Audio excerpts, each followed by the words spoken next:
Hello my dear students, Gayatri Vidya Mandir उच्च माध्यमिक विद्यालय सांसौर जिला जालौर के हमारे इस यूट्यूब चैनल पर आप सभी का एक बार फिर से स्वागत है।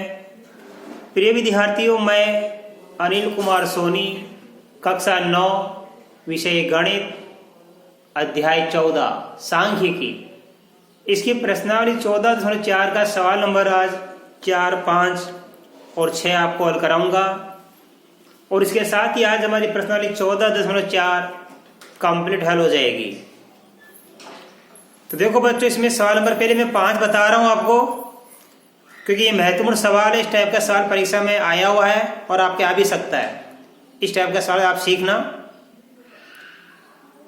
सवाल नंबर 5 में लिखा, देखो आपकी बुक से मिलान कीजिए। निम्न सारणी से एक फैक्ट्री में काम कर रहे 60 कर्मचारियों का माध्य वेतन ज्ञात कीजिए। देखो बोर्ड पे मैंने आपके सामने एक सारणी बनाई है। फैक्ट्री में काम करने वाले 60 कर्मचारियों का माध्य वेतन हमें ज्ञात करना है। देखो पहले मैंने कॉलम में लिखा है वेतन रुपयों में, और दूसरे मैंने आपके कॉलम में लिखा है कर्मचारियों की संख्या। तो देखिए बच्चों, कैसे ज्ञात करेंगे, बड़ा सरल सवाल है। ये जो वेतन रुपयों में है, अब तो इसको कैसे करेंगे हम। ये वेतन रुपयों में, सबसे पहले आप लिखिए वेतन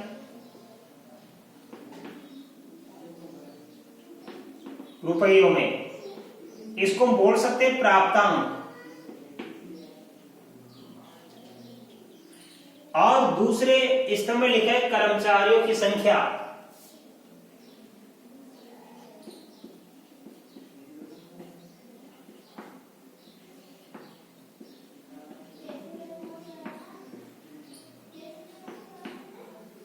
इसको हम बोल सकते हैं बारंबारता। ये बारंबारता है।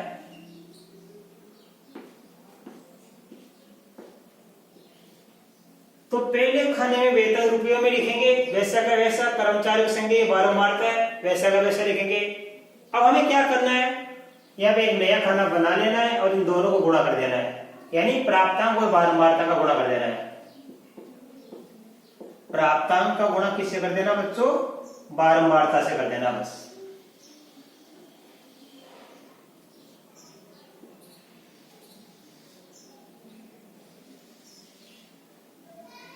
ठीक है, ये सारणी बन जाएगी वेतन रुपये में, जिसको प्राप्तांक बोलेंगे, कर्मचारियों की संख्या बारंबारता, और तीसरे खाने में हम लिख देंगे प्राप्तांक गुणा बारंबारता। राइट। अब आप चाहो तो इस प्राप्तांक को x भी बोल सकते हो, बारंबारता को 1 लिख सकते हो, और ये प्राप्तांक इंटू बारंबारता लिख सकते हो x गुणा f, ये भी आप लिख सकते हो, या एक गुणा ऐसे लिख सकते हो। अब देखो हमारे पास वेतन रुपये में दिया है 3000 से लेकर 10,000 तक की, ये हमारे सीरियल है। 3000, 4000, 5000, 6000, 7000, 8000, 9000 और ये 10,000।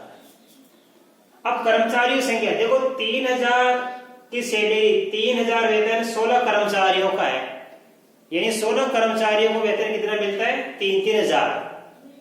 एक कर्मचारी को 3000 मिलेगा, तो 16 को कितना मिलेगा, 16 को हम 3000 से गुणा कर देंगे 48,000। तो 16 कर्मचारियों का वेतन कितना बन जाएगा, 16 × 48,000। तो यहां लिखेंगे, देखिए जो मान दिया,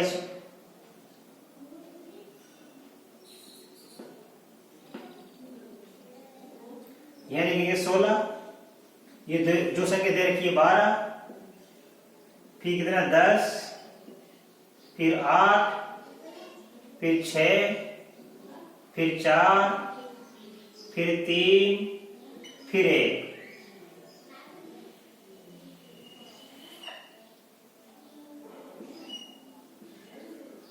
अब देखिए बच्चों, हम क्या करेंगे, अंतिम खाने में प्राप्तांक का गुणा बारंबारता से करेंगे, यानी x का गुणा किससे करेंगे, f से। तो 3000 को आप 16 से गुणा कर देना, तो ये आ जाएगा, देखो 16 को 3 से गुणा करेंगे 48,000 ही देना है।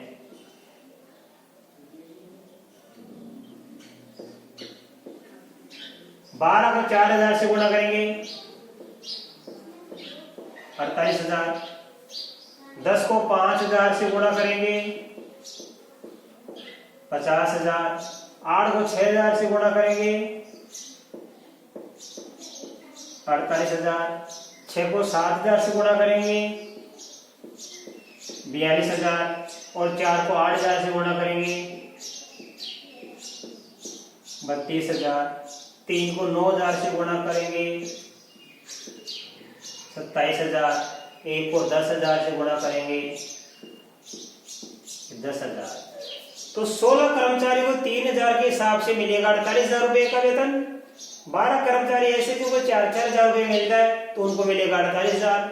10 कर्मचारी ऐसे जिनको मिलता प्रत्येक को 5,000 के हिसाब से 50,000। और 8 कर्मचारी जिनको प्रत्येक को 6,000 मिलता है तो उनका वेतन हो गया 28,000। इसी प्रकार 6 कर्मचारी को 7,000 मिलता है, 4 कर्मचारियों को 8,000, 3 कर्मचारियों को 9,000, 1 कर्मचारी को 10,000।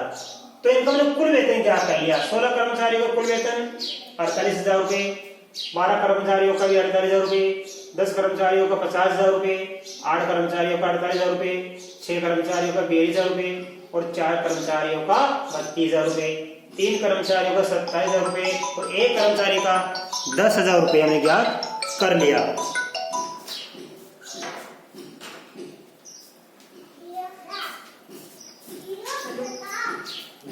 अब देखिए बच्चों, अब हम क्या करेंगे, कि सबसे पहले हम इसका योग कर लेंगे, इस खाने का प्राप्तांक को बारंबारता का। तो योग कर लीजिए, ये 0, फिर ये 0, फिर ये 0, 8 और 16 और 8, 24 और 2, 26 और 2, 28 और 7, 35 की 5, हासिल के 3, 3 4 7 4 11 5 16 4 20 4 24 3 27 2 29 31। और ये कुल कर्मचारियों की संख्या कितनी हमारे पास है, 60। अब हम माध्य क्या करेंगे इनका, तो माध्य को क्या बोलते हैं, x की बार बोलते हैं हम हिंदी में सकते हो। माध्य बराबर प्रेक्षणों का योग बटा प्रेक्षणों की संख्या। अब तो माध्य को बोलते हैं x की बार, मैंने उसमें दिखाया था। आप यहाँ 1 कर सकते हो या 1 कर सकते हो या 1 कर सकते हो, कोई फर्क नहीं पड़ता है। ये सिग्मा यानी जोड़, सिग्मा इसका सिग्मा ऊपर, sigma x1 f1 sigma f1, sigma x1 f1 कितना है हमारे 3,05,000 बटा में कितना है, सिग्मा f1 का मान 60। अब हम 60 का भाग देंगे, देखो 0 से 0 कट गया।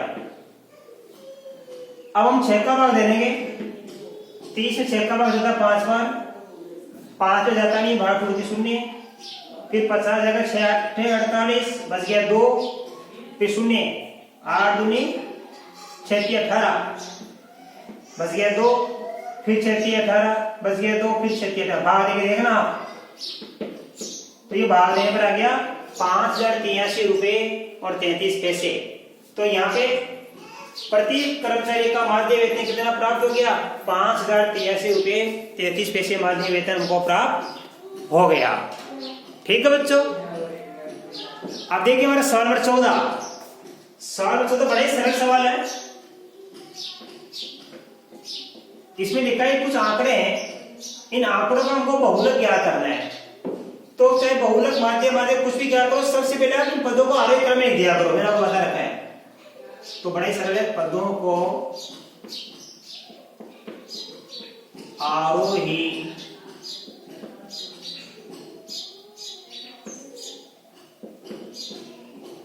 क्रम में रखने पर सबसे छोटी संख्या देख लो, इसमें कौन सी हमारे पास है, 14 दिख रही है।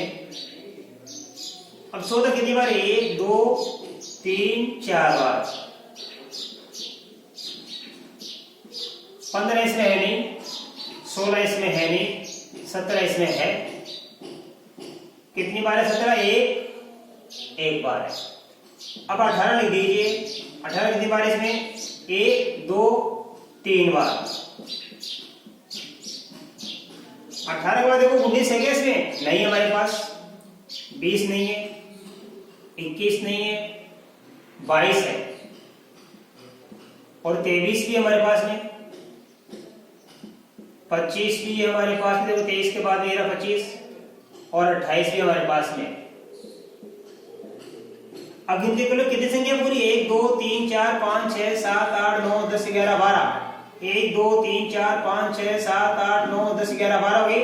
अब हमें बहुलक क्या करना है, तो आपको बता रहेगा बहुलक क्या होता है। बहुलक होता है सर्वाधिक बारंबारता वाला चर। सर्वाधिक बारंबारता वाला चर होता है। और ये सर्वाधिक बार कौन सी संख्या आ रही है हमारे पास में? देखो 14, 1 2 3 4 बार आ रही है, बाकी कोई भी संख्या 4 बार आई नहीं। तो ज्यादा बार कौन सी संख्या आ रही है? ये अंक 14 ज्यादा बार आ रहा है, तो ये 14 क्या कहलाएगा? बहुलक कहलाएगा।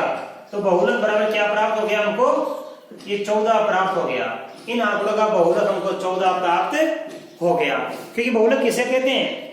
कि जो संख्या सबसे अधिक बार आती है बच्चों, वही तो बहुलक कहलाता है। और यहाँ हमारे इन आंकड़ों में ये अंक 14 सबसे अधिक बार आ रहा है, इसलिए बहुलक इसका कौन सा होगा? 14 होगा। अब आप बच्चों इनका स्क्रीनशॉट ले लीजिए, मैं आपको इसके बाद इसका अगला सवाल नंबर 6 सिखाऊंगा।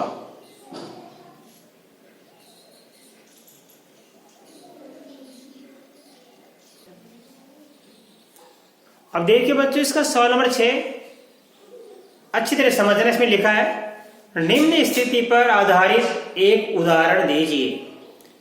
इसमें 2 सवाल है, एक उदाहरण हमको इसका देना, एक उदाहरण नंबर 2 का देना। इसमें क्या लिखा है कि माध्य ही केंद्रीय प्रवृत्ति का उपयुक्त माप है। यानी माध्य ही क्या है? केंद्रीय प्रवृत्ति का उपयुक्त माप। इसका मतलब कि माध्य ही हमें ज्ञात करना है। जैसे मान लो क्वेश्चन क्या लिख रहा हूं, 2000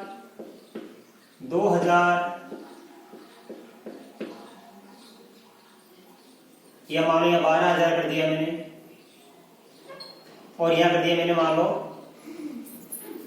6,000। ठीक है। अब देखो इसका हमको माध्य क्या करना है। मान लो क्या करना है? माध्य। तो माध्य कैसे क्या करेंगे? प्रेक्षणों का योग बटा प्रेक्षणों की संख्या। तो देखो प्रेक्षणों के 2000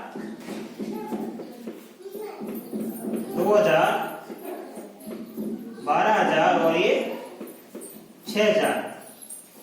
इनमें किसका भाग दे देंगे? 4 का। 2 4 2 2 4 4 से 10 और 12 22। 22,000 में 4 का भाग देंगे तो 4 पंजे 20 बच गए 2, फिर 4 पंजे 20 ये लो। तो ये माध्य कितना गया? 5500 रुपये। ठीक है। अब हम क्या करेंगे इसका माध्य? अब हम माध्य क्या करेंगे? तो माध्य के लिए क्या करेंगे? देखो इन पदों को पहले आरोही क्रम में लिख देंगे। पदों को क्या लिख देंगे? पदों को आरोही क्रम में लिख दीजिए आप। 2000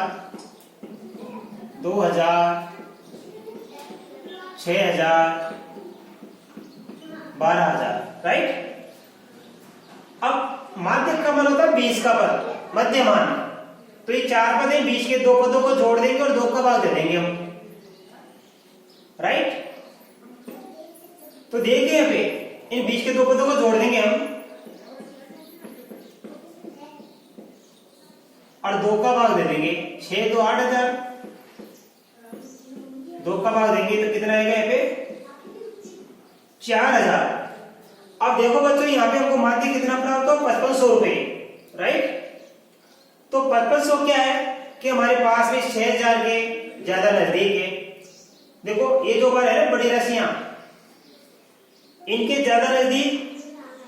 देखो यहाँ पे 5500 है, जो कि 4,000 का इनका डिफरेंस ज्यादा है। 4,000 का इनका डिफरेंस क्या है? ज्यादा है, और 5500 का इनका डिफरेंस ज्यादा है। इसका मतलब क्या है कि ये स्थिति हमारी क्या होगी? कैंसिल। इसका मतलब है कि माध्यक उपयुक्त माप नहीं हो सकता।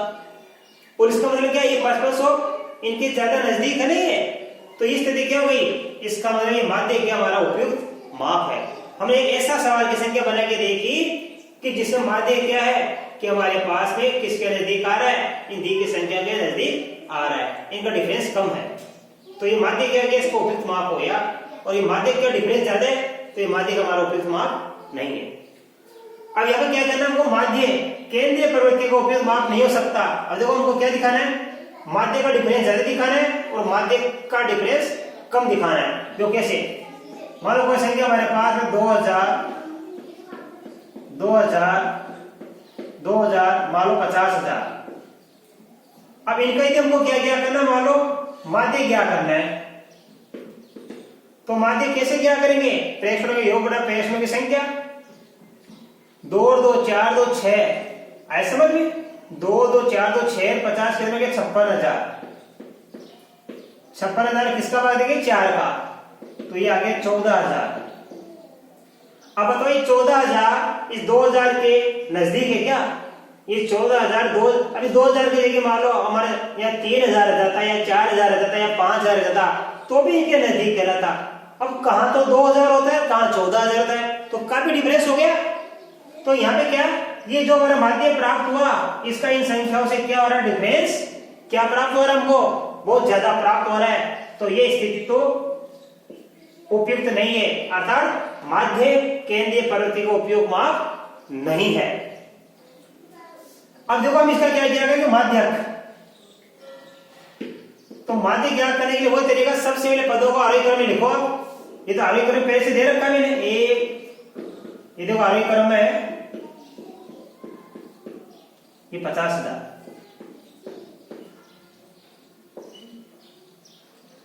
ठीक है। अभी हमको इसका माध्य ज्ञात करने के लिए क्या करेंगे, 20 के 2 पदों को जोड़ेंगे और 2 का भाग देंगे हम। ये 2,000 प्लस 2,000, 2 का भाग देंगे, कितना आ जाएगा, 4,000 बटा 2, तो कितना प्राप्त हो गया, 2,000। तो देखो यहाँ पे माध्य कितना प्राप्त हो, 2,000। अर्थात इस टाइप के सवाल में ये माध्य आया बिल्कुल ये इसके नजदीक आया, ये इसके बराबर प्राप्त हो गया।